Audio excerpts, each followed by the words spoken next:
within the workplace, you've got to display that you're a potential leader nowadays. Everybody wants to be a leader. So you've got to display, you know, are you assertive? Are you self-confident? Do you have charisma? Are you able to influence? All of these kind of things.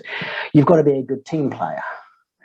You're saying, are you positive? And are you a sort of someone that can glue the team together and all of this kind of collaborative stuff? You've then got your cultural values of the organization that you've got to perform to. You've then got your own self-concept that you want to perform to. You know, am I competent and am I intelligent and am I doing all of this kind of stuff? And so you've got all of these fragmented pulls in different directions, and no time, because we're getting busier and busier and busier, no time to reflect on any of them.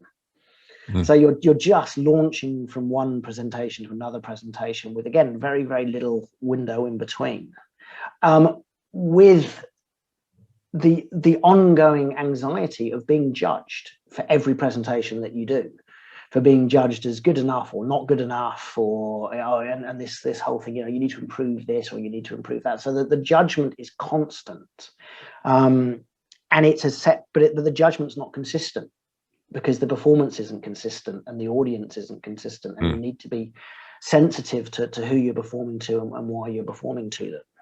So even at work, I think work from home and COVID has accentuated it and accelerated it, and you know, the fact you're having to do this while stuck in your bedroom or your dining room, so you don't even have, you know, there's no escape from, you're doing this in your house, so this whole impression management pressure is on you. But even when you go back to work, it's still part of the everyday.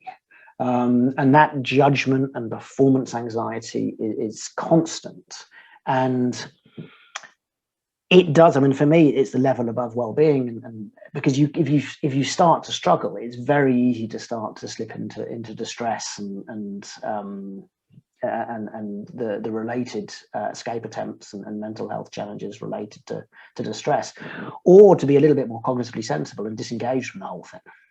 Yeah. Which can lead to other problems, but at least you're creating that space where you're disengaged from that anxiety and performance, where you can start reflecting and thinking about what you're going to do about it before the apathy and the cynicism and potentially depression sets in. So for me, that's all. Disengagement is always cognitively sensible, because the other thing when you're beginning to struggle is distress, and you're going into a space you don't want to go into.